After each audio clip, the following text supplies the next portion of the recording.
Kajian parenting mendidik generasi cinta Al-Quran. Yang pertama, bagi para ayah dan bunda, peserta wajib hadir 30 menit sebelum acara dimulai. Yang kedua, bagi peserta yang masuk dalam kajian via Zoom, wajib langsung memute audionya sampai ada instruksi dari moderator untuk membukanya.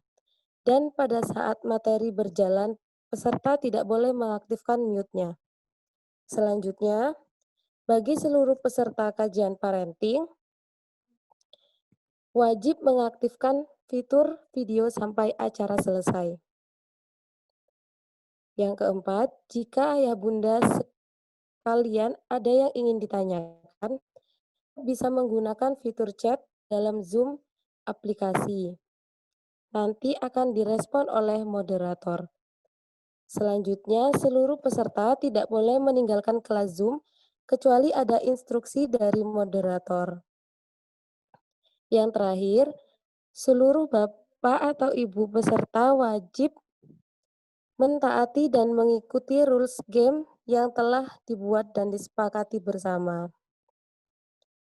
Baik, itu tadi adalah rule of game. Kemudian, untuk rundown acara kajian parenting mendidik generasi cinta Al-Quran ini, insya Allah berlangsung dari pukul 9 sampai sebelum zuhur. Baik, ayah bunda, waktu sudah menunjukkan pukul 9.25. Mungkin itu saja dari saya. Saya Ustazah Aida, mohon maaf jika ada salah kata ucapan dalam menjelaskan poin-poinnya tadi. Untuk acara selanjutnya, saya berikan kepada moderator. Kepada moderator, Ustadz Ozi, saya persilakan. Bismillahirrahmanirrahim. Tabaraka wa ta'ala musalliyan wa musalliman ala Rasulillah Muhammad bin Abdullah sallallahu alaihi wasallam wa ala alihi wa ashabihi wa man tabi'ahum bi ihsanin ila yaumil. Dan terhormat kepada Bapak Usman dan seluruh pengurus yayasan yang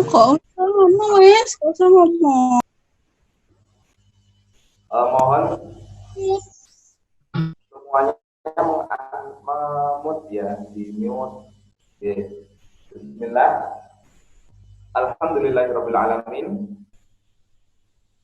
Segala puji syukur kami haturkan kepada Allah Subhanahu wa taala atas karunia iman, karunia sehat dan segala karunia yang diberikan oleh Allah.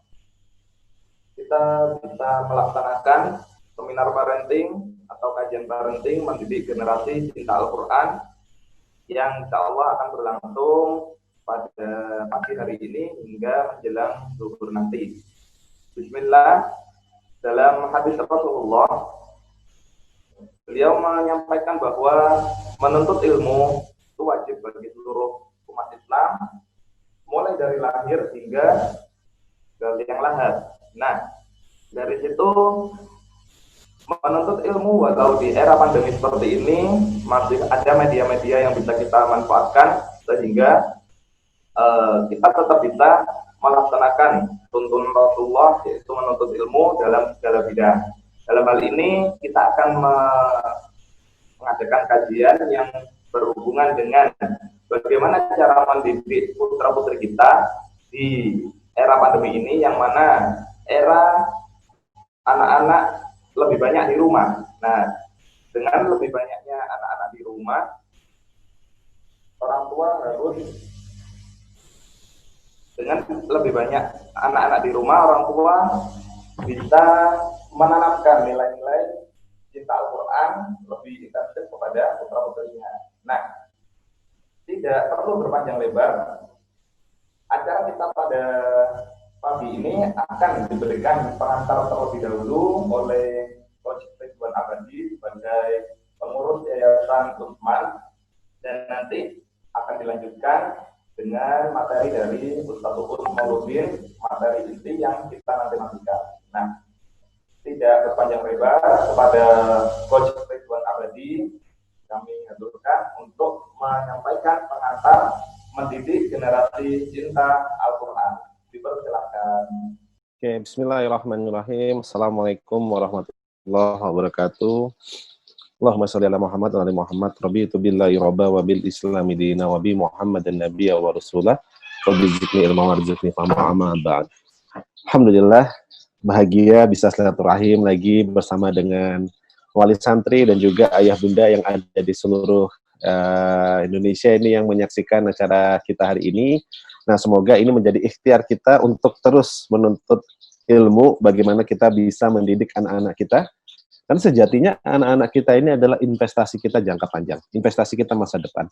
Apa yang kita tanam kepada anak-anak kita, itulah yang akan kita tuai di masa yang akan datang ketika kita tua kelak, bahkan di akhirat. Nah, hari ini di kajian parenting kita hari ini bagaimana mendidik generasi cinta Quran yang juga kita sedang berada dalam momentum masa pandemi. Yang tentu saat pandemi ini, saat kondisi sekarang, begitu banyak tantangan dalam pendidikan.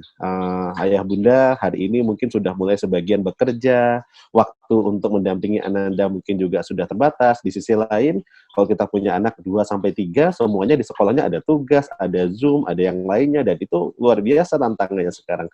Dan kita semua beradaptasi, tidak ada yang lebih pintar sebenarnya.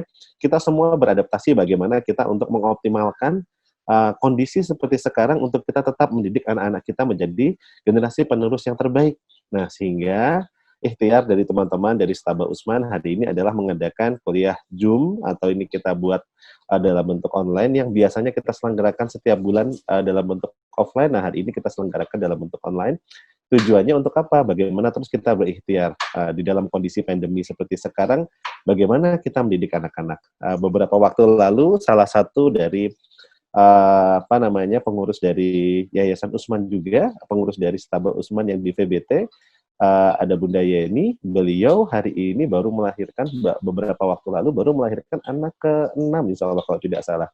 Dan 4 anaknya sudah sekolah semua, dan kemarin sempat share video bagaimana beliau bisa mendidik 4 anaknya bersamaan pada saat pandemi ini masing-masing, dan juga sembari mengurus yang baru lahir. Masya Allah, luar biasa gitu, tantangan yang luar biasa. Tapi kita harus benar-benar berikhtiar. Semoga nanti bulan depan kita bisa undang Bunda Yeni untuk bisa berbagi juga kepada kita. Nah, hari ini yang akan berbagi, beliau adalah guru saya. Beliau ada namanya Ustadz Uus, beliau dari Kerawang. Beliau punya pondok pesantren sebagai pembina di beberapa pondok pesantren bahkan yang sudah didirikan baik di Indonesia maupun di Turki. Nah, Ustadz Tulus ini sebagai pembina dari pesantren Mimbar Hufaz, dan juga ada beberapa pesantren lain yang ada di Bekasi dan Kerawang, dan beliau juga mendirikan beberapa pesantren di Turki. Nah, hari ini kita akan belajar. Beliau sebagai seorang hafiz yang sudah melanglang buana, ngisi kajian di mana-mana, jamaahnya udah banyak sekali. Jauh-jauh kita minta mengisi beliau dari Kerawang sana, dari Bekasi. Nah, semoga banyak ilmu yang bisa kita dapatkan. Bagaimana tips dari beliau untuk mendidik anak-anak kita menjadi ananda-ananda yang cinta Quran, bisa menghafalkan Quran dan mengamalkan Quran. Dan itu adalah impian terbesar kita, sehingga nanti di akhirat kelak kita bisa mendapat syafaat dan juga kita bisa mendapat banyak sekali hidayah dari sana.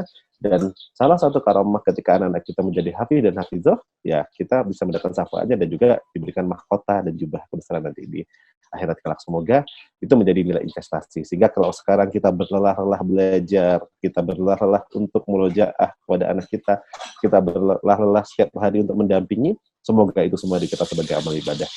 Hari ini selamat belajar, selamat menuntut ilmu bersama, dan semoga apa yang kita pelajari hari ini menjadi ilmu yang manfaat, bisa kita praktekkan untuk mendidik anak-anak kita. Dan sekali lagi saya ucapkan terima kasih yang sebesar-besarnya kepada Ustadz Tuus yang sudah berkenan hari ini untuk berbagi kepada wali santri dan juga kepada pemirsa yang sudah menyaksikan acara hari ini. Semoga menjadi amal jariah buat antum. Kangen sekali rasanya ini pengen ketemu langsung dengan Ustadz Tuus yang sudah lama ini kayaknya nggak ketemu. Ya, semoga Allah permudah kita, Allah akan segera redakan pandemi di Indonesia ini sehingga kita bisa bertemu lagi, silaturahim kopdar lagi. Ya, itu mungkin dari saya, Mas Oji. Semoga lancar acaranya. Ayah Bunda, selamat belajar. Dan semoga acara kita hari ini bisa menjadikan ukhuwah kita menjadi semakin baik, ilmu kita semakin bertambah, dan kita juga bisa mengamalkan ilmu yang dipelajari hari ini. Akhirnya bila itu wassalamualaikum warahmatullahi wabarakatuh. Waalaikumsalam warahmatullahi wabarakatuh. Alhamdulillah, jazakumullah ahsanal jaza buat Ridwan Abadi atas pengantar yang disampaikan, sebagaimana yang disampaikan beliau bahwa generasi cinta Al-Quran sangat penting bagi keberadaan kita semua di dunia ini, karena Al-Quran adalah petunjuk bagi kita sebagai umat Islam, dan putra-putri kita perlu kita kenalkan sejak dini dan perlu kita tanamkan rasa cinta kepada Al-Quran agar nantinya bisa menjadi salah satu yang kita bawa ke akhirat kelak, yaitu anak yang soleh yang mendoakan orang tuanya. Monggo. Waalaikumsalam warahmatullahi wabarakatuh. Alhamdulillah. Alhamdulillah. Pada lanjut. Oke, ya Ustaz. Alhamdulillah, Ustaz Uun telah bergabung bersama kita. Ini nanti akan disampaikan materi yang tadi beliau sempat memberikan bocoran kepada kami, mendidik generasi cinta Al-Quran dengan 9T. Apa saja 9T itu? Nah, pasti ayah bunda akan penasaran dengan apa yang dengan 9T itu. Nah, Ustaz Uut akan memberikan materinya secara runut. 9T ini berurutan sehingga ayah bunda bisa mendampingi putra-putrinya nanti di rumah sambil mereka belajar di rumah. Kita juga sambil membimbing anak-anak kita agar bisa mencintai Al-Quran dan mengamalkan Al-Quran supaya menjadi generasi yang dapat membanggakan Rasulullah SAW. Kepada Ustaz Uut tidak berpanjang waktu supaya lebih maksimal untuk Ustaz Uut, waktunya bisa sampai pukul 11 ya. Kita itu saja nanti mengalir, dan juga ada sesi tanya jawab nanti dia Ustaz Uut supaya Pak ayah bunda yang di sini bisa lebih mendalami materi dengan maksimal. Seperti itu kami aturkan kepada Ustaz Uut untuk memulai kajian mendidik generasi cinta Al-Quran. Tafadhol masykuura. Bismillahirrahmanirrahim. Assalamualaikum warahmatullahi wabarakatuh. Waalaikumsalam warahmatullahi wabarakatuh. Alhamdulillahirabbil alamin. Wassalatu wassalamu ala asyrafil anbiya'i wal mursalin wa ala alihi wa ashabihi ajma'in. Asyhadu an la ilaha illallah wa asyhadu anna Muhammadan abduhu wa rasuluh al-mab'uts rahmatan lil alamin. Faqur rabbi zidni ilma warzuqni fahma. Allahumma iftah lana hikmataka wanshur alaina rahmataka min khazaini rahmatika ya arhamar rahimin. Allahumma amin. Segala puja dan puji hanyalah milik Allah Subhanahu wa taala yang senantiasa melimpahkan segala kenikmatan kepada kita semuanya, nikmat lahir ataupun nikmat batin. Dan segala nikmat yang Allah Subhanahu wa taala berikan kepada kita itu semoga menjadi bekal utama kita semuanya untuk terus menjaga iman, meningkatkan kualitas keimanan dan ketakwaan, serta mengokohkan persaudaraan dan derap langkah perjuangan. Salawat dan salam semoga senantiasa tercurah kepada Rasulullah Sallallahu Alaihi Wasallam, kepada keluarganya dan kepada seluruh manusia yang senantiasa salawat dan salam semoga senantiasa tercurah kepada Rasulullah Sallallahu Alaihi Wasallam, kepada keluarganya, para sahabatnya, tabi'in, atba'ut tabi'in, dan kepada siapa saja yang senantiasa ikuti Muhammad Sallallahu Alaihi Wasallam hingga akhir zaman. Ya Allah, semoga dengan mengikuti sunnah Nabi Sallallahu Alaihi Wasallam, Engkau limpahkan segala rahmat dan keberkahan kepada kami. Engkau anugerahkan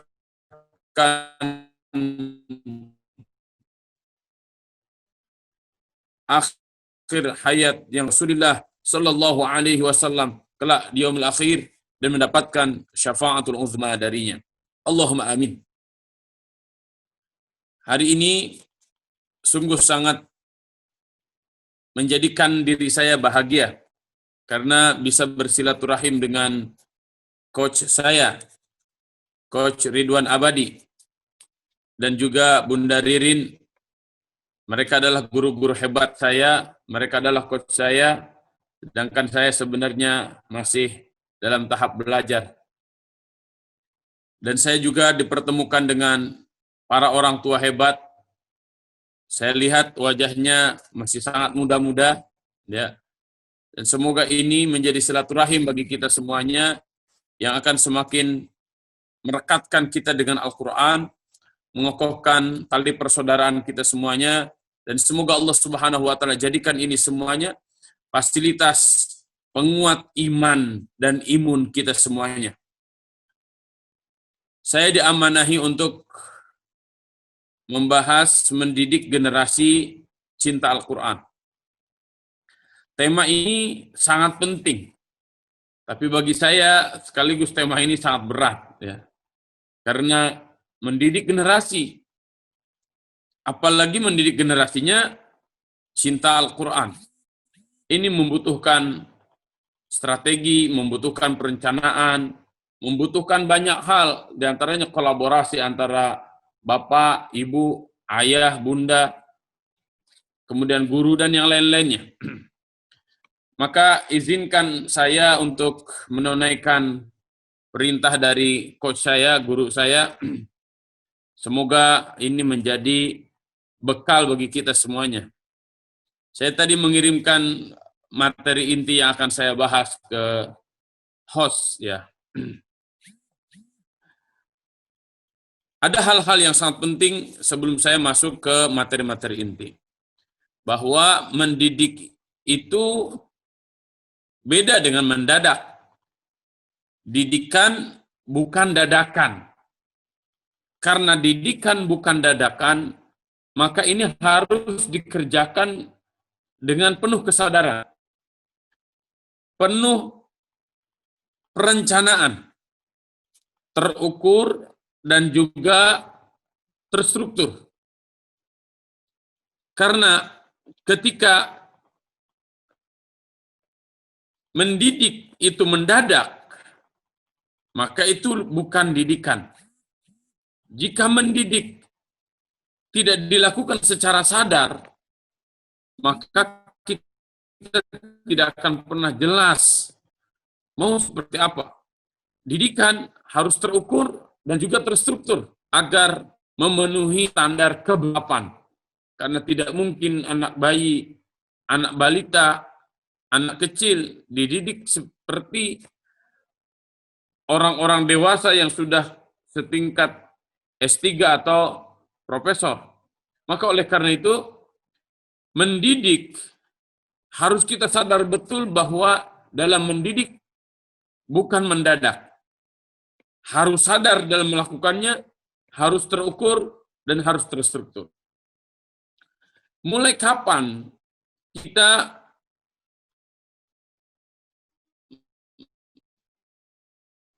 mendidik anak-anak kita?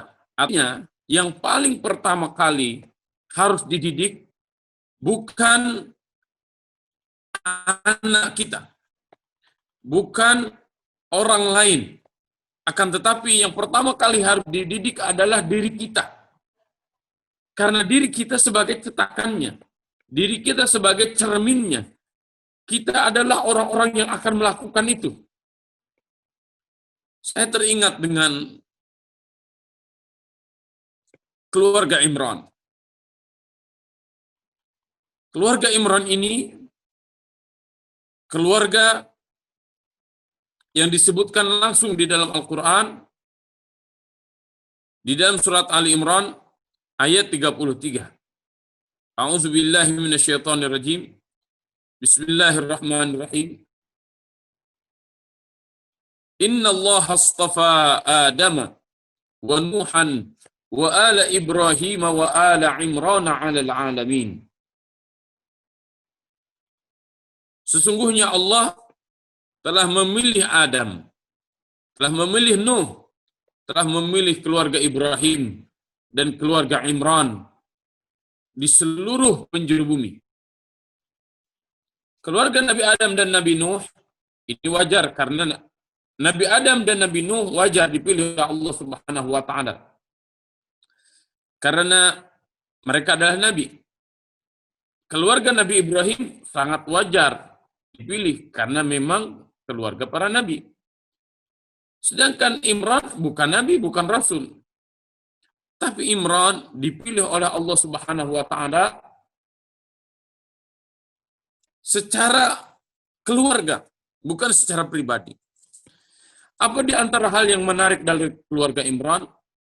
Hal yang menarik dari keluarga Imran adalah Imran dan istrinya Hannah ketika membangun keluarga sudah berazam, sudah bertekad sedari awal ketika tahu istrinya lahir, maka istrinya bernazar kepada Allah Subhanahu wa taala, "Inni nazartu laka ma fi batni muharraran fataqabbal minni innaka antas samiul alim."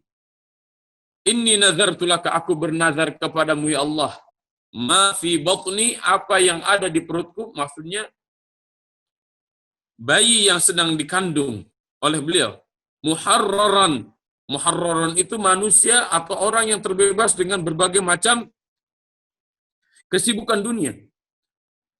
Hannah, istri Imran, sudah meniatkan ketika anaknya lahir, dia akan wakafkan untuk perjuangan agama. Nah, ini yang sangat penting harus kita lakukan semuanya. Bahwa suaminya, istrinya harus nyambung. Bahwa ketika Allah Subhanahu wa ta'ala anugerahkan kepadanya generasi, anak, cucu, maka sedari awal harus diniatkan bahwa anaknya akan dididik, anaknya akan diwakafkan untuk perjuangan agama dan kejayaan agama. Ini awal pembahasan yang sangat penting untuk kita lakukan. Jadi dari awal kita sudah mewakafkan, kita sudah mentekadkan anak-anak kita menjadi para pejuang agama ini.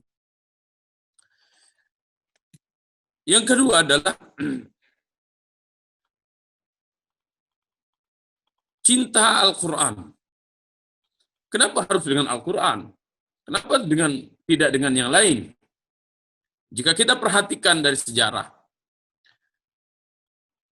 ketika peradaban umat manusia ada dalam kondisi yang para ahli sejarah menyebutnya dengan the Dark Age, masa kegelapan, atau dalam bahasa Arabnya disebut dengan jahiliyah. Allah Subhanahu wa ta'ala mengutus seorang nabi, seorang rasul, yang dijadikan penutup para nabi dan para rasul, yaitu Nabi Muhammad sallallahu alaihi wasallam. Dan masa yang Allah berikan kepada Nabi Muhammad sallallahu alaihi wasallam itu sangat singkat, hanya 23 tahun. Dengan waktu yang sangat singkat, Nabi Muhammad sallallahu alaihi wasallam mampu membawa peradaban manusia ini dari zaman kegelapan menjadi zaman cahaya.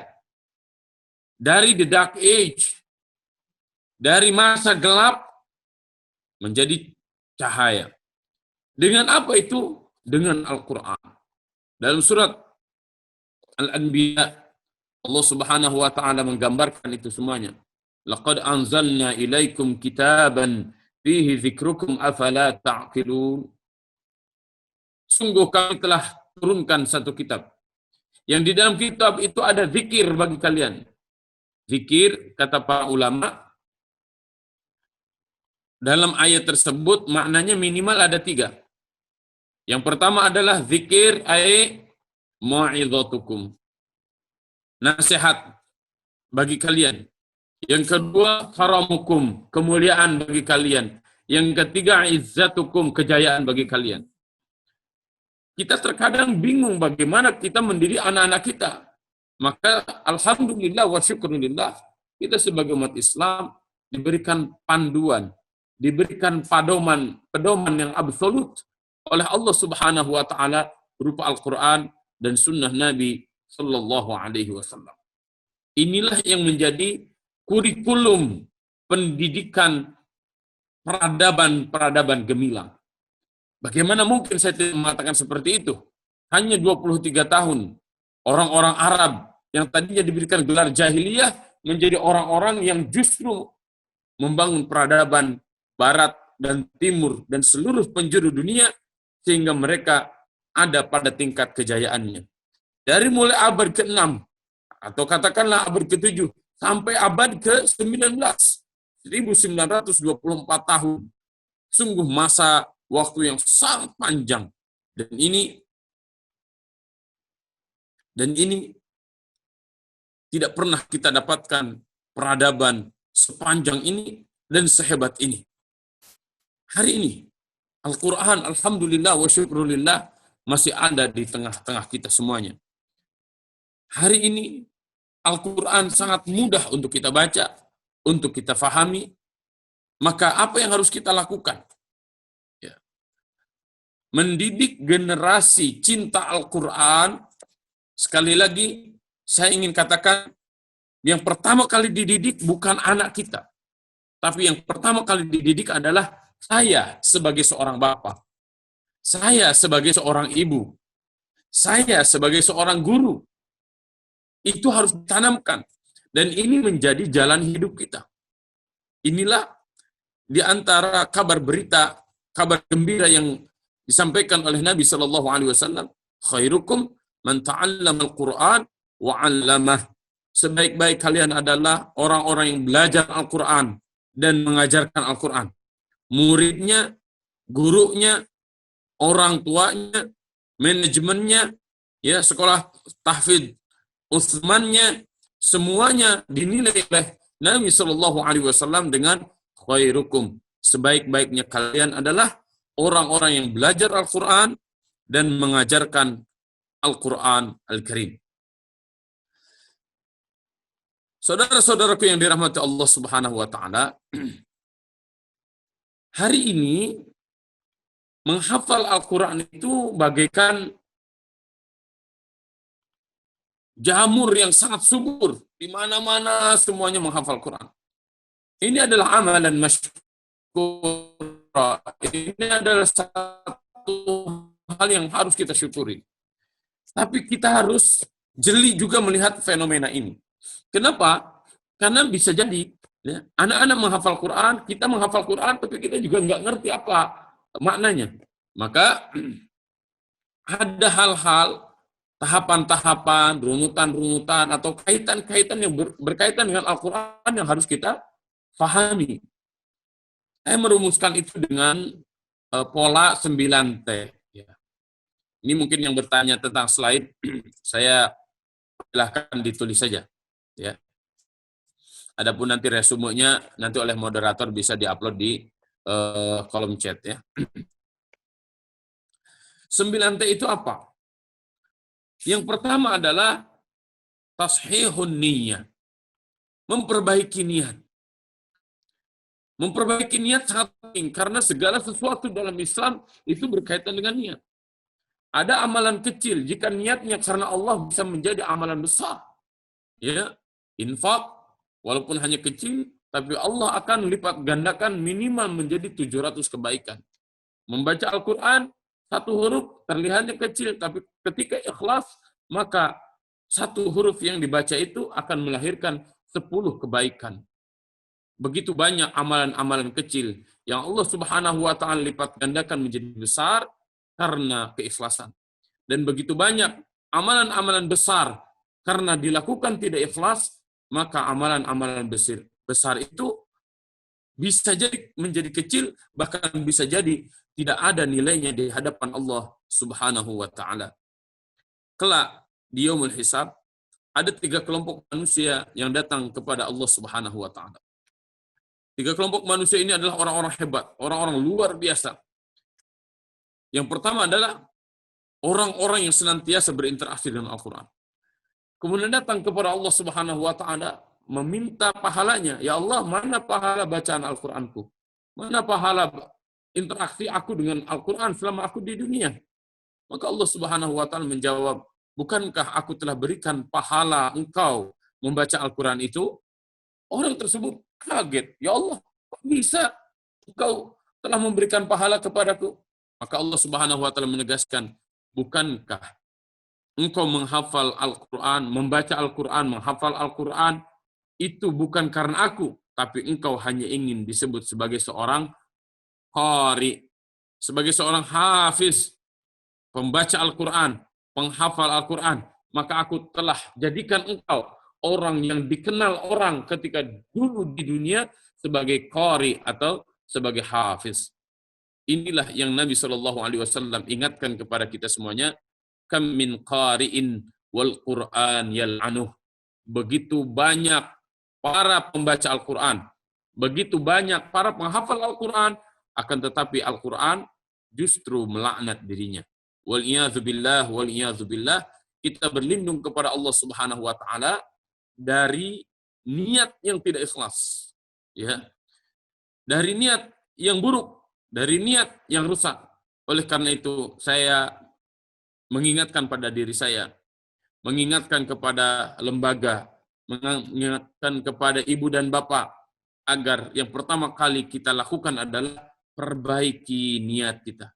Ikhlaskan niat kita bahwa yang kita lakukan ini adalah lillahi ta'ala, libtighai maradatillah, hanya untuk Allah Ta'ala, hanya untuk mendapatkan ridha dari Allah Subhanahu wa Ta'ala. Apa manfaatnya ikhlas? Manfaatnya ikhlas adalah segala sesuatu yang berat, ketika ikhlas, maka akan menjadi ringan. Menghafal Al-Quran butuh waktu. Menghafal Al-Quran memerlukan waktu yang panjang. Ada sebulan, ada 6 bulan, ada 1 tahun. Tapi ketahuilah, yang lebih panjang lagi, yang lebih lama lagi adalah murajaah Al-Quran. Ini yang membutuhkan perjuangan sampai kita mati nanti. Jika tidak ada keikhlasan, maka bisa kita bisa hafal dalam bulan, setelah itu selesai. Hafal dalam 6 bulan, setelah itu hilang semuanya. Hafal dalam setahun, setelah itu hilang semuanya. Maka luruskan niat kita bahwa target kita bukan hafiz. Ya, hafiz itu bukan tujuan akhir.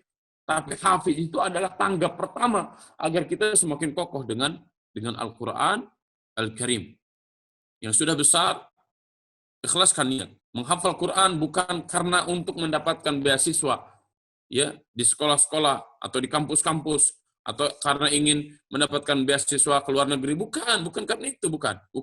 Karena kita ingin membangun peradaban yang menebarkan kebaikan bagi semua, maka pondasinya itu adalah Al-Quran sebagaimana yang telah Allah Subhanahu wa Ta'ala anugerahkan kepada Nabi Muhammad sallallahu alaihi wasallam dan juga kita semua. Ini yang pertama, ya, tentang ikhlas. Nanti untuk lebih dalamnya lagi silahkan baca hadis yang pertama dalam kitab Arba'in karya Imam An-Nawawiyah, ya, dari Abi Hafiz Umar bin Khattab radhiyallahu anhu, yang mana Nabi sallallahu alaihi wasallam bersabda, innamal a'malu binniyat wa innama likulli imri'in ma nawa, wa man kana hijratuhu ila Allah wa rasulih fa hijratuhu ila Allah wa rasulih, wa man kana hijratuhu lidunya yusibuha aw imra'atin yankihuha fa hijratuhu ila ma hajara ilaih. Silakan nanti dikaji lebih dalam. Yang kedua adalah, kalau tadi yang pertama T-nya adalah tashihun niyyah. Yang kedua adalah tahsinul qiraah. Tahsin artinya memperbagus, memperbaiki. Al-qiraah maknanya membaca teks. Al-Quran ini adalah kalamullah, al-maktub fil masahif. Kalamullah yang ditulis di dalam mushaf. Ya. Karena dia ditulis di dalam mushaf, maka kita mudah menemukan hurufnya, kata-katanya, ayat-ayatnya, surat demi suratnya. Dan itu harus dibaca. Kenapa Quran disebut Al-Quran? Karena terambil dari qira'a, artinya membaca. Quran adalah kitab suci yang harus senantiasa kita baca. Tapi bagaimana membacanya? Ini yang harus kita belajar. Ya, Tidak asal baca. Ya. Al-Quran diturunkan oleh Allah Subhanahu wa Ta'ala kepada Nabi Muhammad SAW. Selain teksnya, juga cara membacanya, cara memahaminya, dan juga cara mengamalkannya. Nah, kita baru masuk pada tahsinul qiraah. Siapapun yang belum bisa membaca Al-Quran, ayo belajar. Karena mudah insya Allah. Ya. Siapapun yang belum bagus, belum baik, standar baik dan bagus itu seperti apa? Sesuai dengan makharijul huruf, sifatul huruf, dan ilmu tajwid. Ya. Ini sangat penting. Imam Al-Jazari mengatakan, wal akhdhu bil tajwid hatmun lazimun man lam yujawwidil qur'ana athimu. Wal akhdhu bil tajwid, mempraktekkan tajwid, hatmun lazimun, mesti dilakukan, fardu ain. Man lam yujawwidil qur'an athimu. Siapa yang membaca Al-Quran tidak memakai ilmu tajwid, athimu, dia bisa berdosa. Kenapa? Karena dia telah mengubah apa yang diturunkan oleh Allah Subhanahu wa Ta'ala kepada Nabi Muhammad sallallahu alaihi wasallam. Salah baca, salah makna. Contoh, a'udzu billahi minasy syaithanir rajim. Dengan a'udzu billahi minasyaitonir rajim. Zu dengan du itu berbeda. A'udzu aku berlindung. A'udzu aku pulang. Ya. Contoh lagi. Syukur dengan syukur. Syukur artinya berterima kasih kepada Allah Subhanahu wa Ta'ala. Tapi kalau syukur artinya mabok. Nah, contoh yang terakhir, ni'matun dengan niqamatun. Ni'mat artinya kebaikan yang kita dapatkan. Kalau niqamat artinya siksa.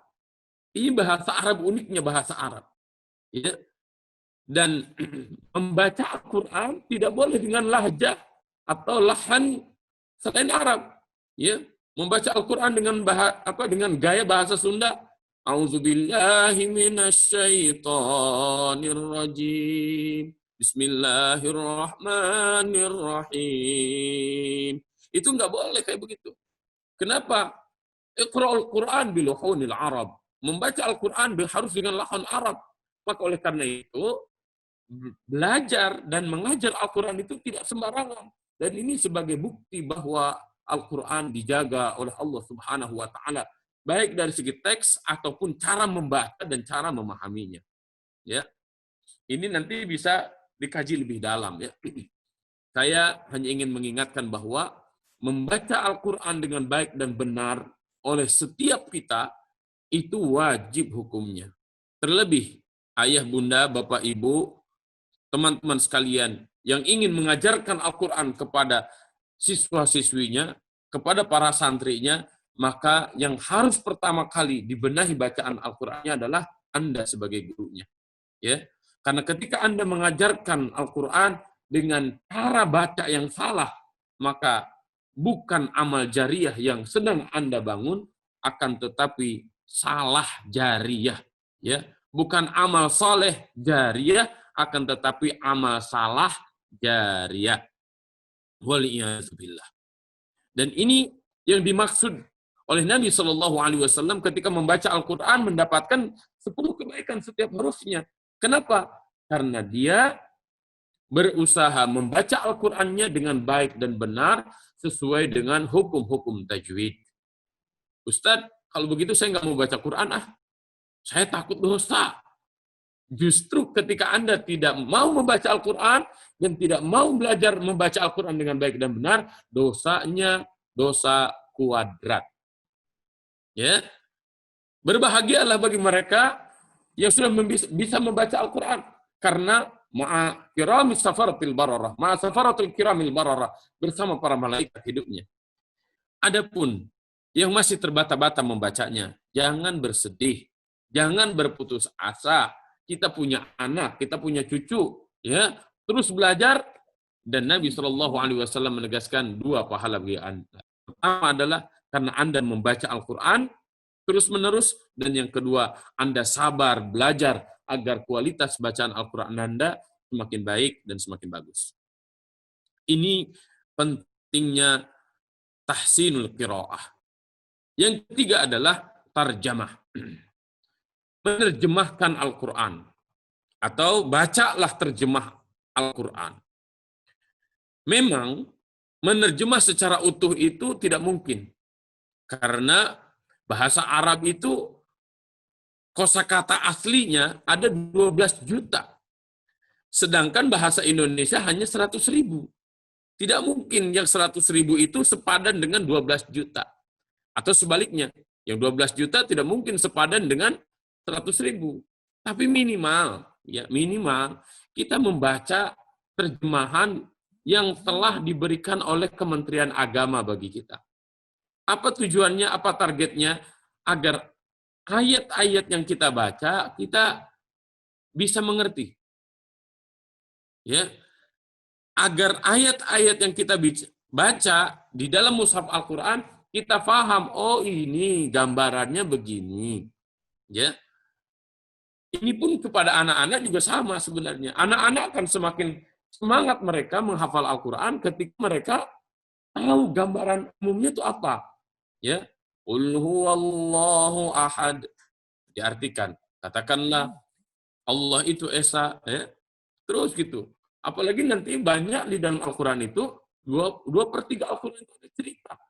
Dan ketika ayat yang dihafal atau dibaca, ya, mereka tahu isinya, ternyata cerita-cerita, dan itu sangat memberikan motivasi bagi anak-anak. Jadi motivasi terhadap diri kita dan terhadap anak-anak ketika membaca Al-Quran itu sebenarnya otomatis.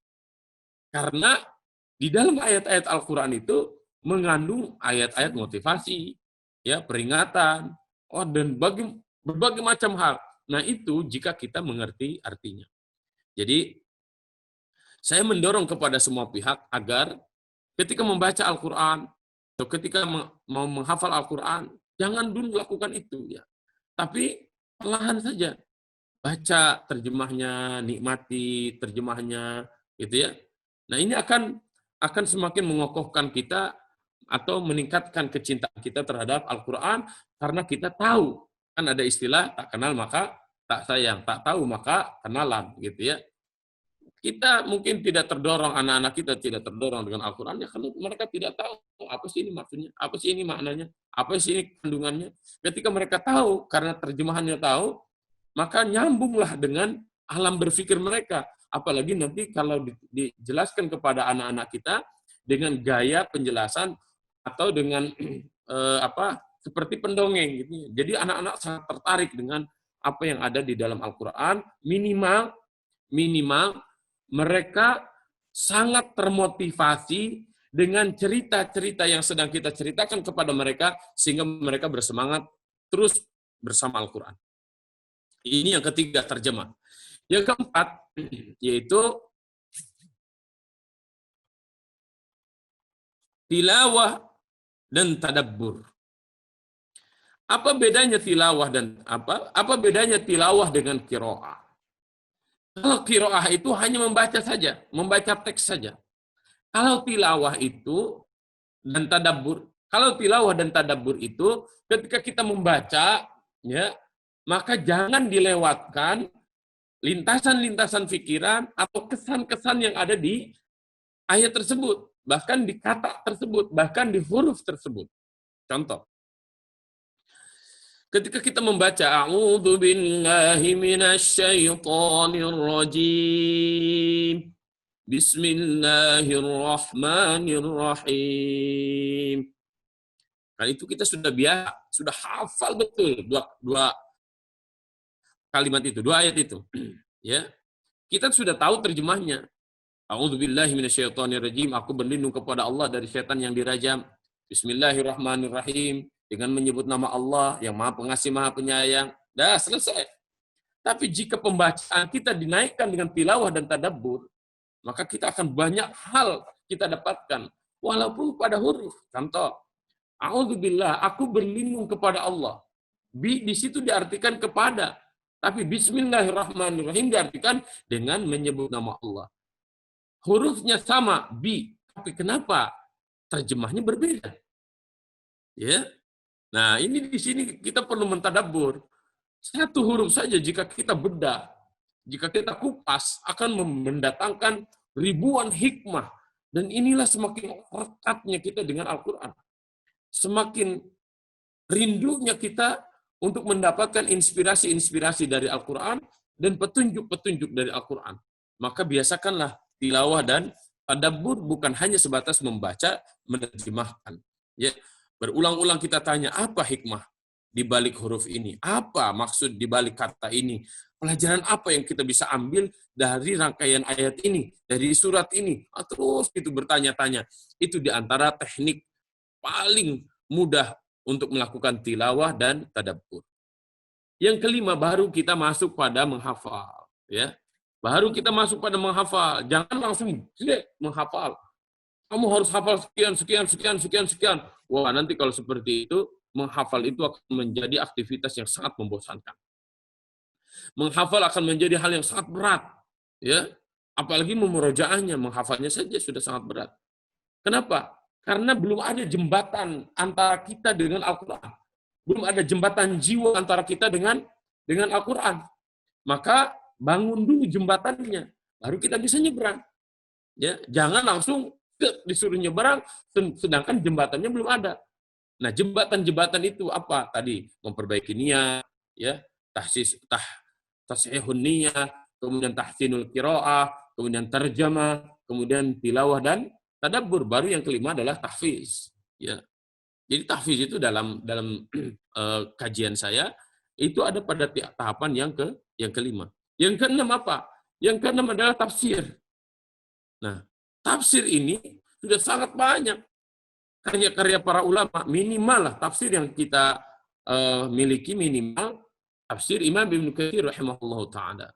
Kenapa seperti itu? Karena metodologi tafsir Imam Ibnu Katsir sudah sangat luar biasa, menafsirkan ayat dengan ayat, ayat dengan hadis Nabi Shallallahu Alaihi Wasallam, ayat dengan perkataan para sahabat radhiyallahu anhum, dan kemudian jika terjadi perbedaan pendapat di antara para ulama, biasanya Al-Imam Ibnu Katsir rahimahullahu taala memberikan pendapat jumhur para ulama.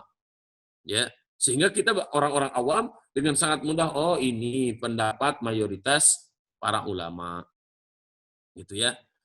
Nah, ini tentang tafsir. Contoh, mungkin orang akan bingung, ya. Banyak hari ini yang menyampaikan bahwa yang disembelih itu bukan Nabi Ishak, tapi bukan Nabi Ismail, tapi Nabi Ishak. Mereka mengungkapkan itu dalam kitab tafsir Imam At-Tabari, di dalam Al-Qurtubi, ya, dan tafsir-tafsir yang lain. Bingung kadang kita.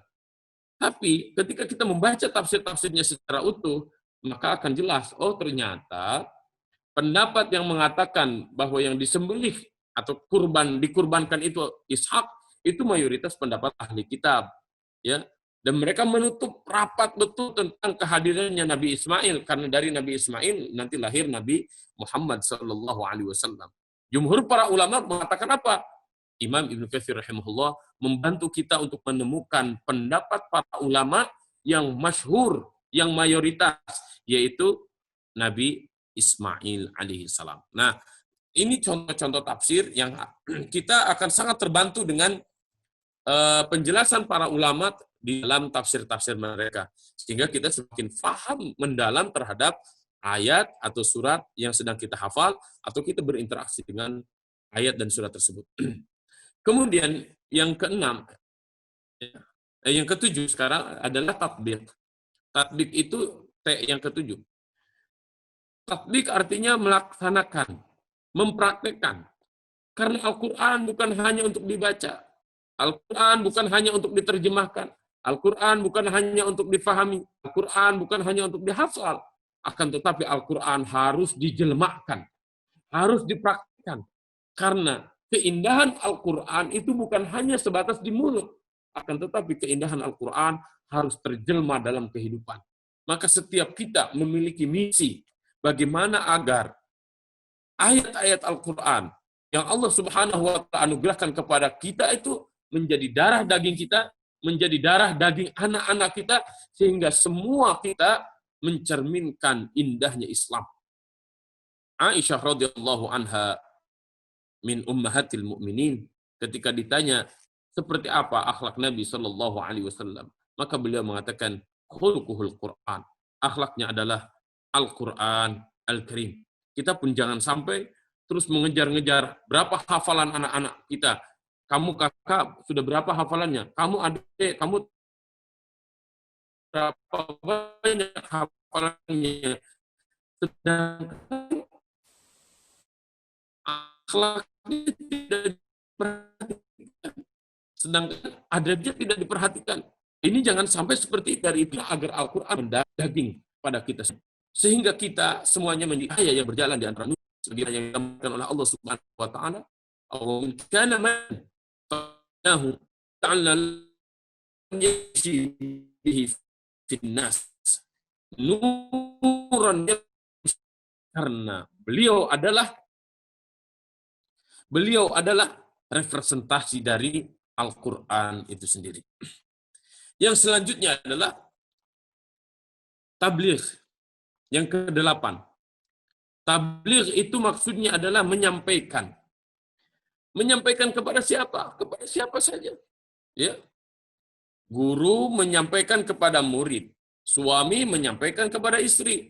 Suami istri sebagai bapak dan ibunya menyampaikan kepada anaknya. Menyampaikan kepada saudara-saudaranya. Menyampaikan isi kandungan Al-Quran kepada siapa saja yang ada di rumahnya. Ya, di lingkungannya. Di masjidnya. Di sekolahnya. Di kantornya. Di pabriknya. Di mana saja. Kenapa? Kita bukan hanya dituntut, didorong menjadi seorang yang saleh, tapi kita dituntut menjadi muslih. Saleh itu bagi diri kita secara pribadi, tapi muslih mengajak orang lain untuk bersama-sama dengan kita menikmati Al-Quran, menikmati indahnya Islam, sehingga kita bersama-sama masuk ke dalam surga. Masuk ke dalam surga sekeluarga. Masuk ke dalam surga sekampung. Masuk ke dalam surga satu negara. Dan ini adalah bukti dari indahnya Islam. Karena Islam rahmatnya bukan hanya untuk orang per orang, akan tetapi Islam rahmatnya untuk semesta alam. Maka Nabi Shallallahu Alaihi Wasallam, Nabi yang mulia sejak awal, senantiasa memikirkan semua umatnya. Ummati, ummati, ummati. Wahai umatku, wahai umatku. Umat Nabi Shallallahu Alaihi Wasallam ada yang disebut dengan sahabat. Mereka adalah orang-orang yang bertemu dengan Nabi Shallallahu Alaihi Wasallam, hidup sezaman, bertemu dengan Nabi Shallallahu Alaihi Wasallam, menyatakan keimanannya, dan mereka berjuang bersama Nabi Shallallahu Alaihi Wasallam. Ada juga ikhwan Rasul Shallallahu Alaihi Wasallam. Siapa? Mereka orang yang tidak pernah sejaman, tidak pernah bertemu dengan Rasul Shallallahu Alaihi Wasallam, akan tetapi mereka beriman kepada Nabi Shallallahu Alaihi Wasallam. Masa kenabian itu sangat jauh, 1431 atau 1441 Hijriah. Masa yang sangat lama. Masa yang sangat lama antara kita dengan Rasulullah Sallallahu Alaihi Wasallam. Akan tetapi Islam sampai hadir di kita. Al-Quran sampai kepada kita. Mekah, Madinah itu sangat jauh. Tapi indahnya Islam bisa kita rasakan sampai hari ini. Bisa sampai masuk ke kampung kita. Kenapa? Karena ada gerakan dakwah. Maka kita semuanya harus menjadi dai. Apapun profesi kita. Nahnu du'at qabla kulli syai'. Kita adalah para dai. Apapun profesi kita. Jika profesinya pedagang, jadilah pedagang yang dai. Jika Anda profesinya sebagai seorang coach, jadilah coach yang dai. Jika Anda sebagai seorang profesional di kantor-kantor, jadilah seorang profesional yang dai. Terlebih ustaz, terlebih seorang guru Al-Quran, terlebih sekolah tahfiz Utsman. Maka di sini kita semuanya harus memahami bahwa kita adalah para dai. Di pundak kita semuanya ada tanggung jawab bagaimana kondisi Islam di hari esok. bagaimana kondisi Islam di generasi-generasi setelahnya. Qad madha ahdan naum. Sungguh sudah habis waktu kita untuk tidur. Yang ada sekarang adalah berjuang, dan berjuang menyampaikan Islam, menyampaikan Al-Quran ke seluruh penjuru bumi. Ini yang ke-8. Dan yang terakhir, Taurith. Yang terakhir adalah Taurith, mewariskan Al-Quran Al-Karim. Para nabi dan para rasul, mereka tidak mewariskan harta. Innal anbiya lam yarithu dinaran wala dirhaman. Para nabi itu tidak mewariskan dinar dan dirham. Innama warathul ilma. Akan tetapi yang mereka wariskan adalah ilmu. Nabi sallallahu alaihi wasallam, Nabi Muhammad sallallahu alaihi wasallam, yang beliau wariskan adalah taraktu fikum amrayn lan tadillu abada ma in tamassaktum bihima kitaballah wa sunnati nabi. Sungguh aku telah tinggalkan bagi kalian, sungguh telah aku wariskan bagi kalian semuanya 2 perkara yang jika 2 itu kalian berpegang teguh kepadanya, maka kalian tidak akan pernah tersesat selama-lamanya. Apa itu? Al-Quran dan sunnah Nabi sallallahu alaihi wasallam.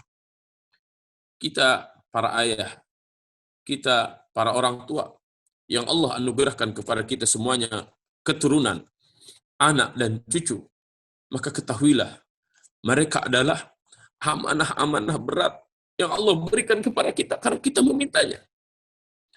Rabbana hab lana min azwajina wa dzurriyyatina qurrata a'yun waj'alna lil muttaqina imama.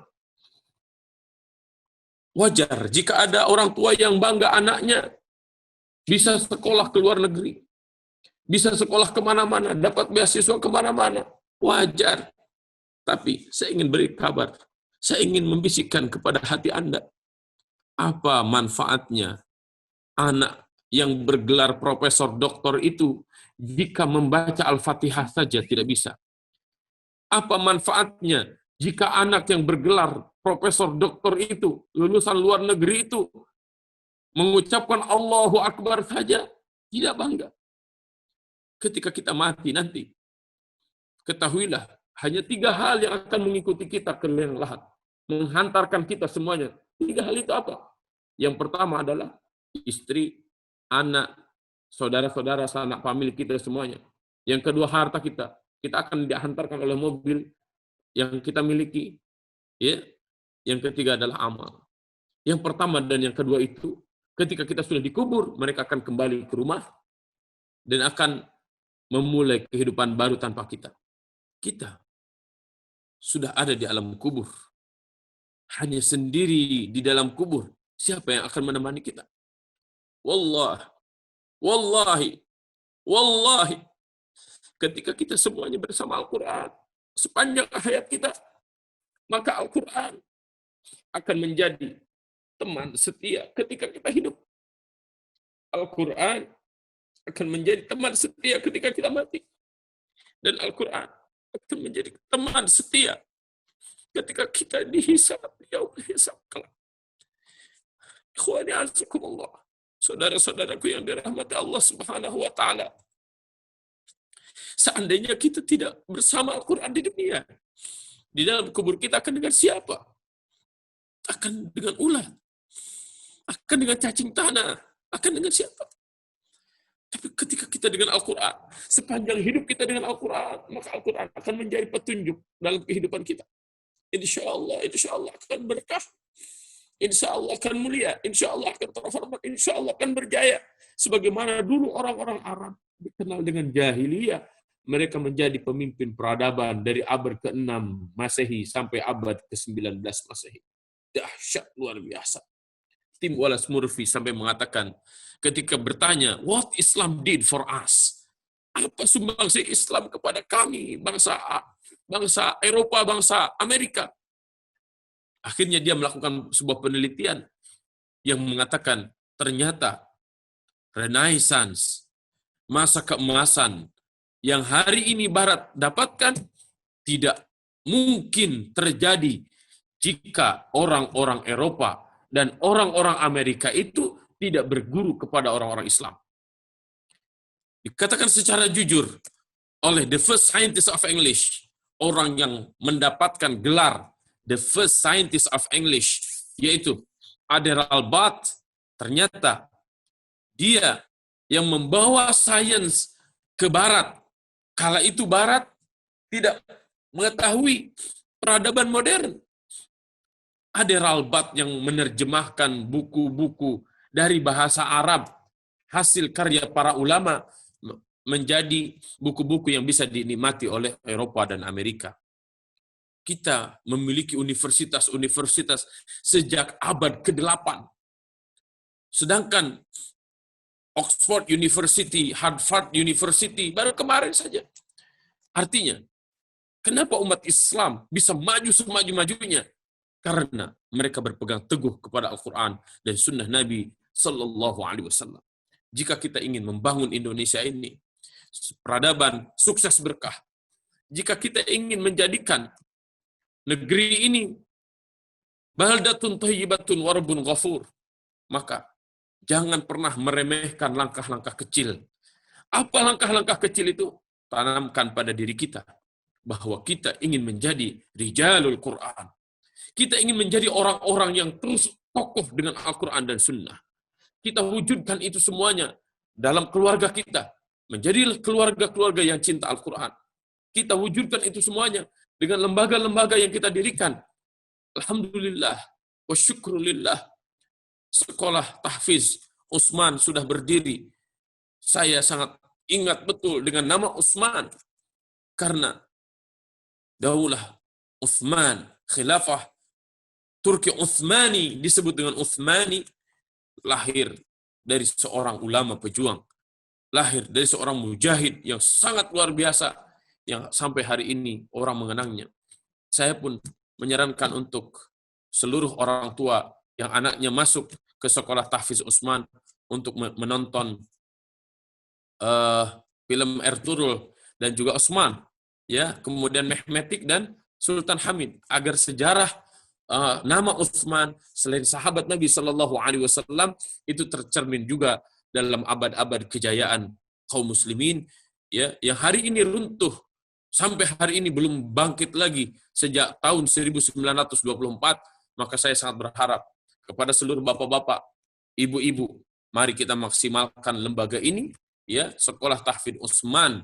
Semoga menjadi sekolah yang Allah Subhanahu wa taala ridhoi, yang akan lahir dari sekolah ini generasi-generasi yang saleh dan salehah, generasi-generasi para hafiz saintis, dan generasi-generasi para ulama pejuang. Allahumma amin. Allahumma amin. Allahumma amin. Wa sallallahu ala sayyidina Muhammad wa ala alihi wa ashabihi ajma'in. Wallahu a'lam bissawab. Wallahu al-muwaffiq ila aqwamit thariq. Wallahu ya'khudhu bi aydina ila ma fihi khairun lil Islam wal muslimin. Demikian yang bisa saya sampaikan. Mohon maaf jika banyak kekurangan. Saya mohon ampun kepada Allah Subhanahu wa taala jika apa yang saya sampaikan ada yang salah. Saya mohon maaf sekali lagi kepada bapak-bapak semuanya, ibu-ibu semuanya yang mendengarkan ini, dan saya berterima kasih kepada guru besar saya, kepada guru saya Coach Ridwan Abadi, dan juga Bunda Ridin yang telah memberikan kesempatan kepada saya untuk bersilaturahim dengan semuanya. Hadanallahu wa iyyakum ajma'in. Wassalamualaikum warahmatullahi wabarakatuh. Waalaikumsalam warahmatullahi wabarakatuh. Masya Allah, jazakumullah khairan katsiran. Materi yang disampaikan itu menggugah hati kami, bergetar hati ini mendengarkan tausiah yang beliau sampaikan, kajian mendidik generasi cinta Al-Quran yang Masya Allah sangat menjadikan motivasi bagi kami pengurus sekolah tahfiz Utsman untuk memperbaiki diri lagi dan semakin mengembangkan lembaga pendidikan ini. Bagaimana yang telah kita dengarkan bersama bahwa ada 9 pola interaksi dengan Al-Quran yang mana telah disampaikan oleh Ustadz Uus untuk mendidik generasi agar cinta Al-Quran. Yang pertama yaitu tashihun niyah atau membenarkan niyah, tahsin qiraah, memperbaiki bacaan. Yang ketiga yaitu terjemah. Kita selain membaca tapi juga perlu memahami artinya, makna apa yang telah kita baca di Al-Quran.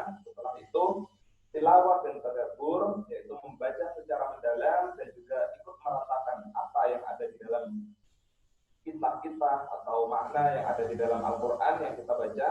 Berikutnya baru tahfidz, yaitu menghafalkan Al-Quran. Yang keenam, tafsir dan takwil. Setelah itu tatbik, yaitu dengan melaksanakan. Tablik, menyampaikan kepada yang lain bagaimana tugas kita sebagai dai, menyampaikan Islam, menyampaikan Al-Quran kepada orang lain agar kita masuk ke surga bersama-sama. Berikutnya taurith atau mewariskan apa yang ada di dalam Al-Quran kepada generasi seterusnya, generasi penerus kita, karena adanya anak-anak kita adalah amanah terbesar bagi kita semua. Alhamdulillah, Masya Allah. Ustaz Uur, menurut saya, ini tadi ada beberapa pertanyaan di chat. Untuk ayah bunda yang masih memiliki pertanyaan, bisa diketik di kolom chat atau raise hand untuk kami aktifkan videonya nanti. Untuk yang pertama, pertanyaan yang pertama Ustaz Uur, bagaimana sistem murojaah yang baik dan mengikat? Dan bagaimana bisa terjaga ketika sudah pindah ke juz yang lain? Karena saya mudah sekali lupa, paling mudah di-recall setengah juz ketika mau murojaah kembali ke juz yang sudah lewat. Jadi dari Bunda Lini Kartika, beliau menanyakan tentang sistem murojaah yang baik, Ustaz. Monggo, apabila langsung bisa dijawab pertanyaan ini. Baik, langsung ya. Pertanyaan yang sangat bagus tentang murojaah yang baik. Murojaah yang baik itu adalah murojaah yang dilakukan. Ya. Murojaah yang baik itu murojaah yang dilakukan. Persis seperti ketika ditanya skripsi yang baik, tesis yang baik, disertasi yang baik itu yang seperti apa? Yang dituliskan. Cara murojaah yang paling baik, pengalaman saya adalah murojaahlah dalam tahajud Anda. Karena ketika tahajud itu tidak ada orang yang mengetahui kita, tidak terlalu banyak yang mengganggu kita, dan kita bisa berasyik-masyuk dengan Allah Subhanahu wa taala. Perhatikan ayat-ayat tentang tahajud, ya. Perhatikan ayat-ayat tentang qiyamul lail. Anda bisa baca dalam surat Al-Muzammil atau surat Al-Mudaththir. Ini sangat bagus ini, ya. Contoh ya, saya bahas sedikit dalam surat Al-Muzammil. A'udzubillahi minasyaitonir rajim.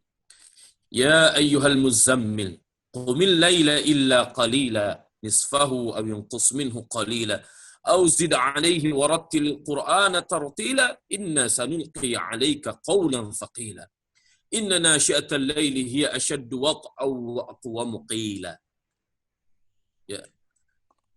Surat Al-Muzammil ini memberikan informasi yang sangat penting kepada kita semuanya, di antaranya adalah tentang murojaah yang baik. Murojaah yang baik itu adalah murojaah yang dilakukan. Nah, dilakukannya kapan? Yang nomor satunya adalah ketika tahajud dan qiyamul lail. Ya. Yang keduanya, milikilah pasangan. Berpasang-pasangan.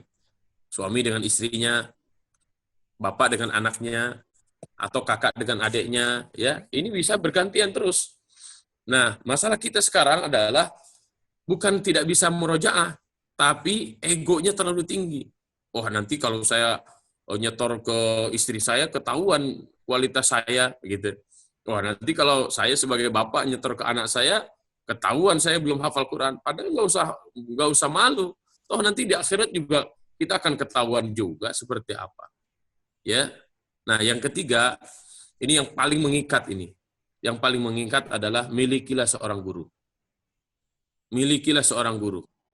Janjian sama ustadznya. Ustadz, saya mau nyetorin hafalan saya ke antum ya. Ya. Kasih pulsanya, kasih kuotanya guru kita untuk mendengarkan bacaan Quran kita. Ya.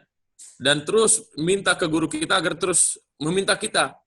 Nah, guru-guru yang baik itu adalah guru-guru nanti yang akan ngejar-ngejar kita, sehingga kita malu kalau nggak setoran ke guru kita. Itu di antara pengalaman-pengalaman saya tentang murojaah yang baik ya. Jadi murojaah yang baik itu yang dilakukan.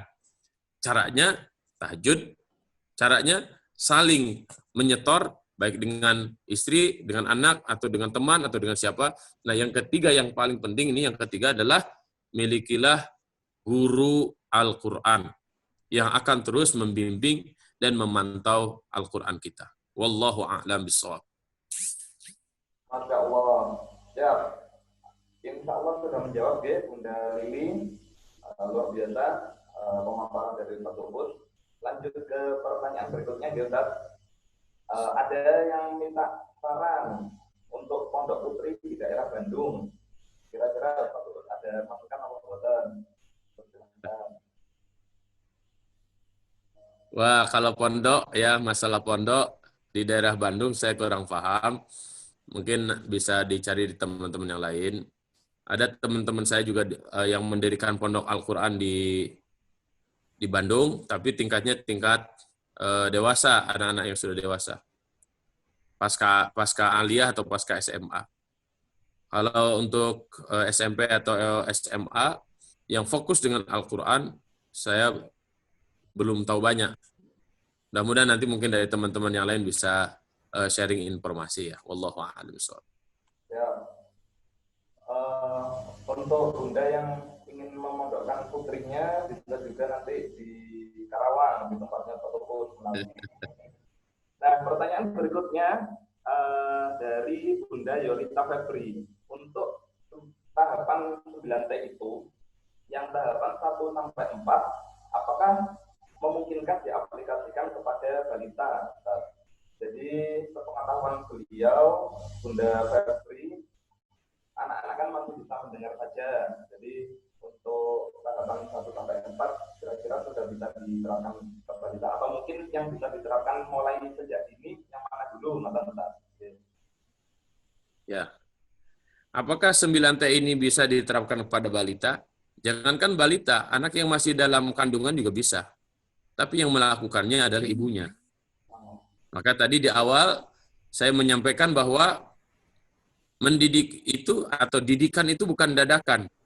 Dan yang paling penting harus dididik itu bukan anaknya, tapi orang tuanya. Maka bagaimana menerapkan itu semuanya? Ikhlaskan orang tuanya.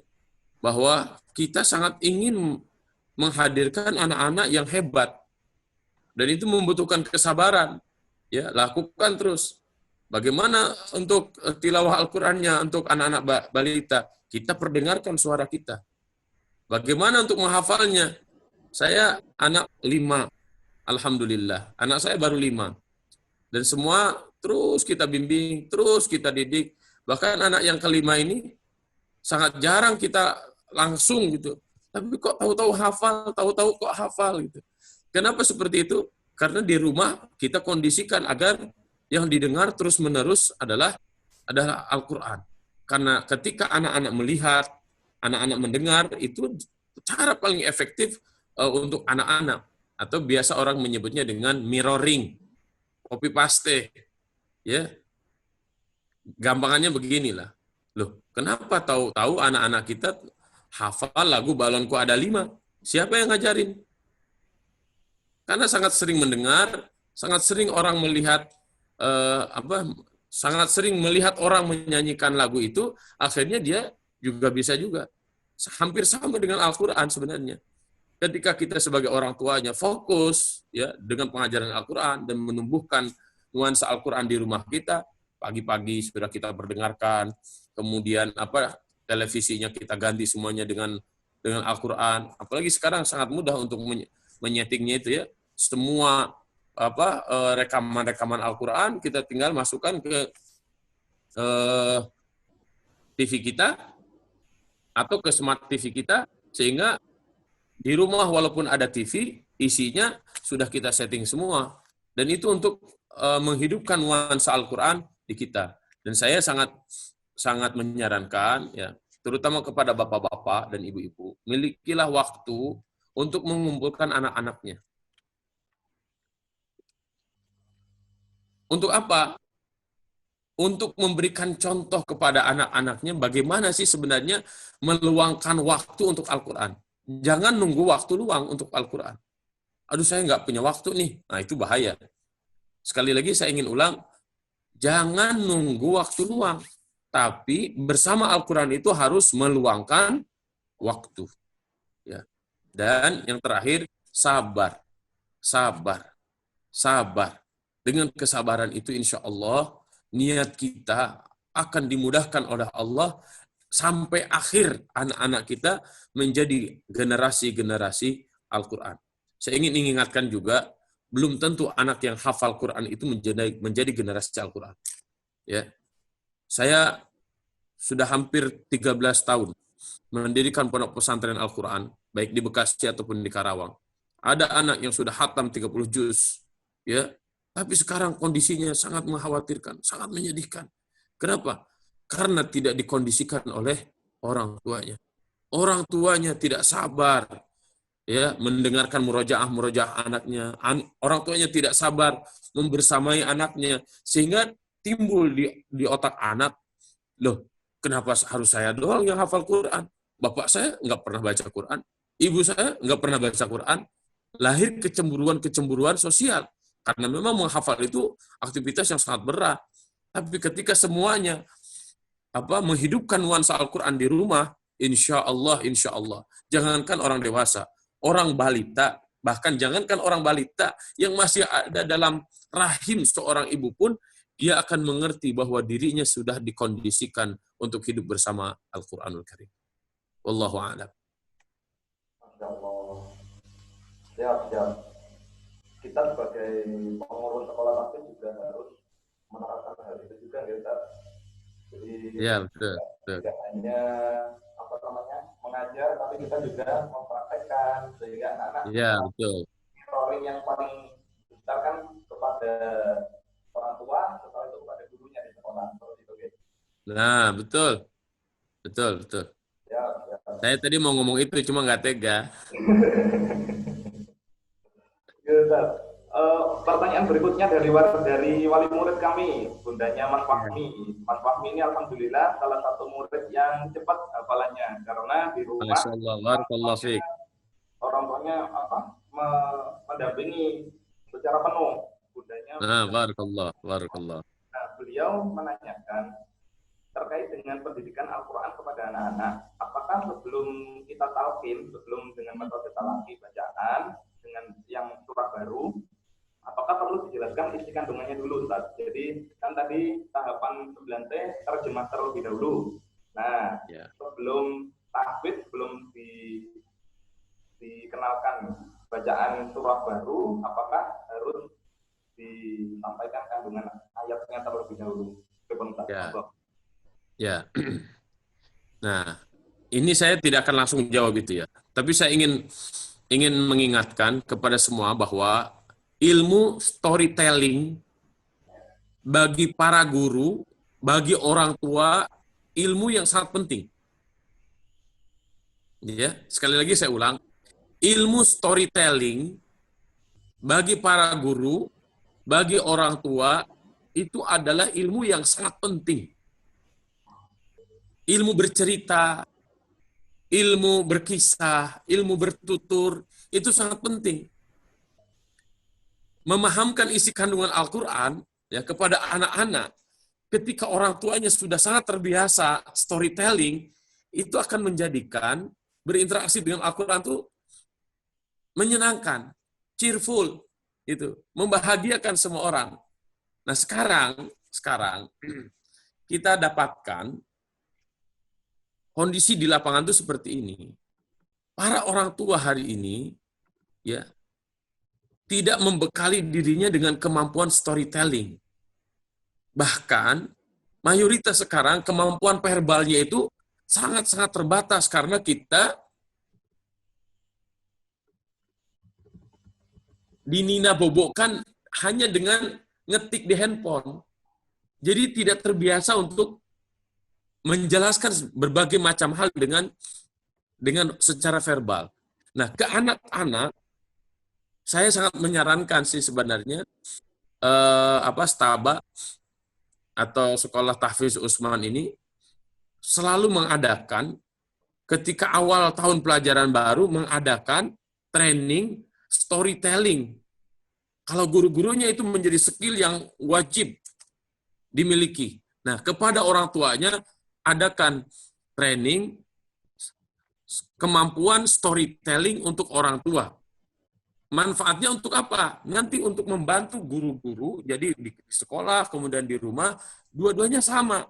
Gurunya senang membaca terjemahnya, gurunya senang membaca tafsir, dan itu kita ceritakan ulang kepada anak-anak dengan gaya mereka. Karena yang paling paham itu kan sebenarnya orang tuanya.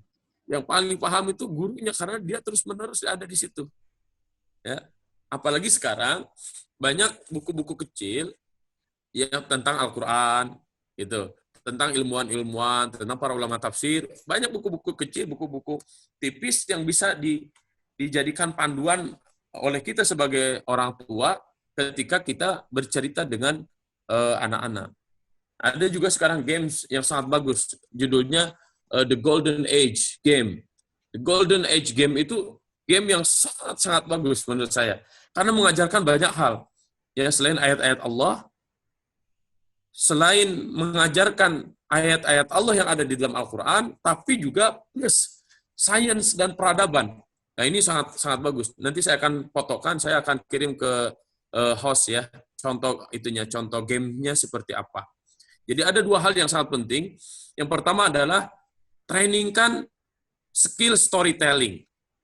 Yang kedua adalah beli buku-buku kecil atau game-games yang mendukung pembelajaran tentang agama Islam, baik secara ayat, ya, baik secara sejarah ataupun peradaban umat Islam.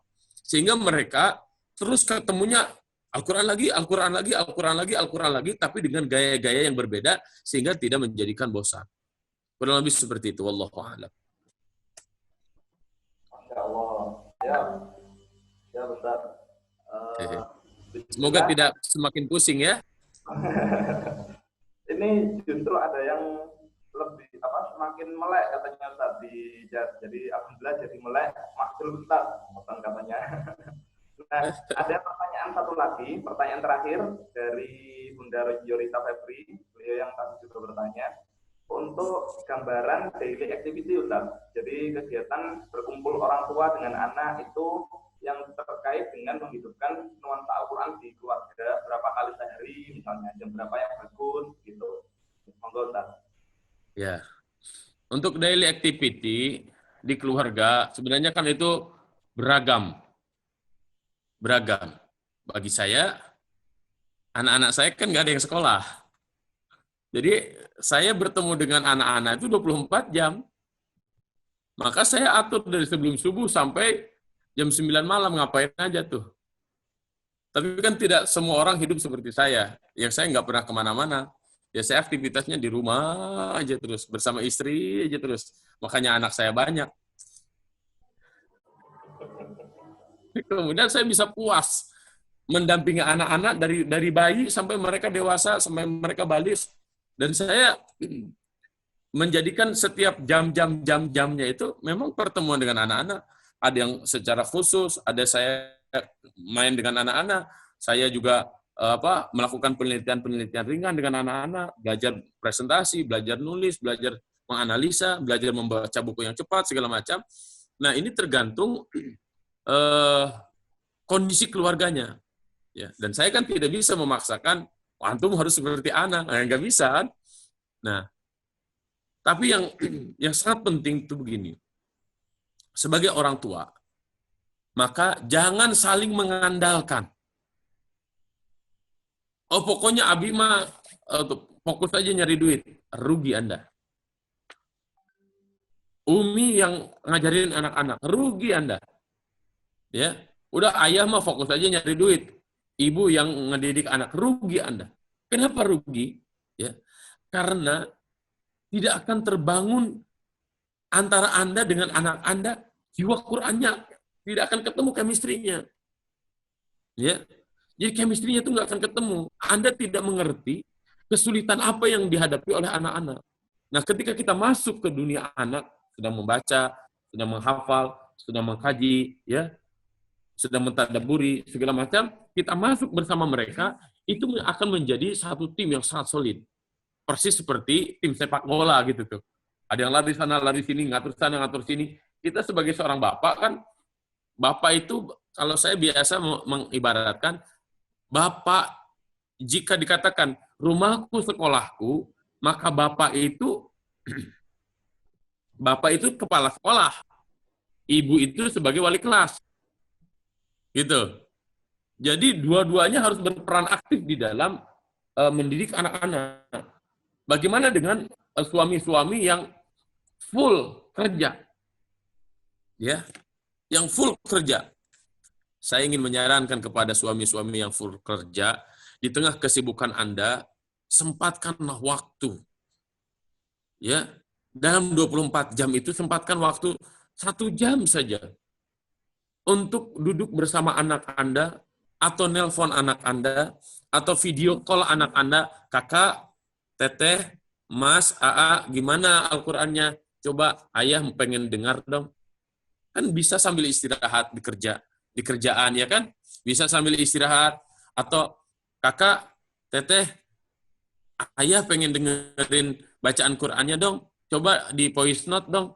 Sekarang sudah sangat banyak fasilitas-fasilitas itu, sehingga apapun situasinya, dimanapun kondisi kita berada, kita dengan anak-anak terus ada komunikasi, dan kita bisa memantau seperti apa perkembangan mereka.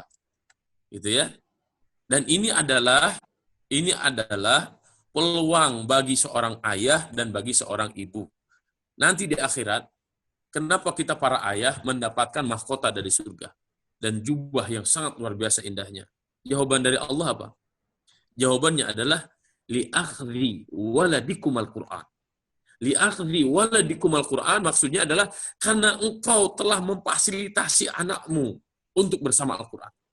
Karena engkau telah meluangkan waktumu untuk anakmu sehingga anakmu istiqomah dengan Al-Qur'an. Gitu tuh. Li'akhri waladikumal Qur'an. Karena engkau telah memberikan kontribusi kepada anakmu sehingga anakmu menjadi ahlul Quran yang istiqomah. Kurang lebih seperti itu. Jadi untuk daily activity, ya, menurut saya silahkan masing-masing bikin sesuai dengan target masing-masing, sesuai dengan situasi dan kondisi rumah masing-masing. Cuma intinya kurang lebih seperti tadi yang saya ceritakan. Mohon maaf jika ada yang kurang berkenan, dan mohon maaf jika tidak sesuai dengan situasi dan kondisi bapak-bapak, ibu-ibu masing-masing, ya. Wallahu a'lam. Alhamdulillah. Jazakumullah karena jasa ilmu yang diberikan Ustaz Uus luar biasa. Kita jadi semakin paham bagaimana mendidik anak-anak, utamanya agar mereka mulai mencintai Al-Quran. Bahkan ada salah satu peserta yang harusnya suami saya ikut juga ini kajiannya, katanya gitu. Nah, untuk menutup sesi kajian mendidik generasi cinta Al-Quran kali ini, monggo kami aturkan kepada Ustaz Uus untuk memberikan kesimpulan dan pesan terakhir di sesi ini berkaitan dengan bagaimana mendampingi anak-anak, utamanya saat ini di masa pandemi, anak-anak lebih banyak di rumah dan sekolah juga dilakukan di rumah. Monggo bagaimana mendampingi anak-anak supaya lebih maksimal lagi, dan sekalian doa penutupnya. Tapi nanti untuk seluruh peserta setelah doa mohon untuk tidak keluar dulu karena masih ada sesi berikutnya. Dipersilakan kepada Ustaz Uus untuk memberikan pesan penutup dan juga doa. Terima kasih. Baik, jazakumullahu khairan katsira. Sebagai closing statement dari saya adalah ketika masa pandemi ini kita tidak tahu berakhir kapan. Saya ingin mengatakan inilah kesempatan kita memaksimalkan kebersamaan dengan anak-anak. Bersabarlah, bersabarlah, dan bersabarlah.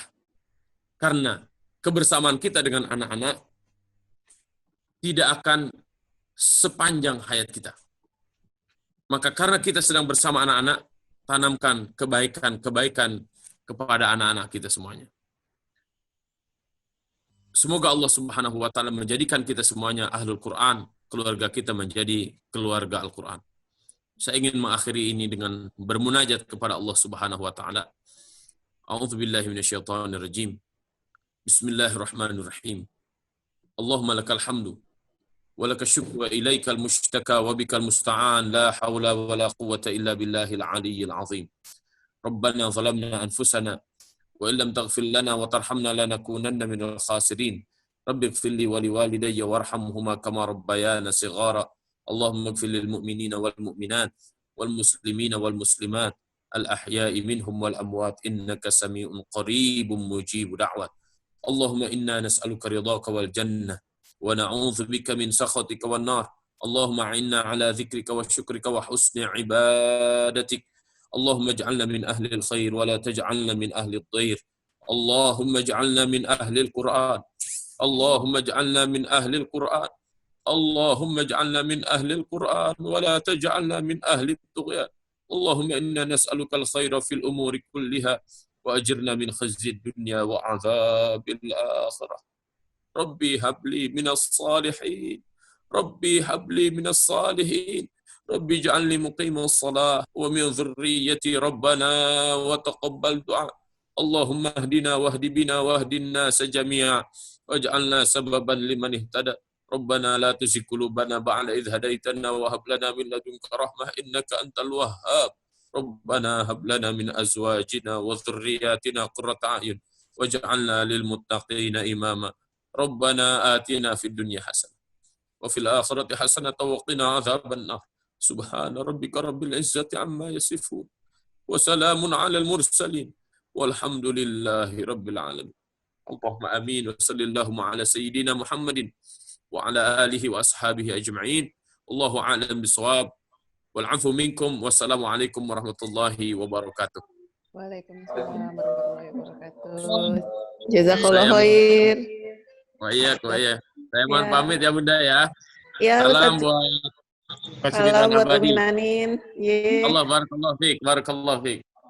Amin, amin. Assalamualaikum. Waalaikumsalam warahmatullahi wabarakatuh.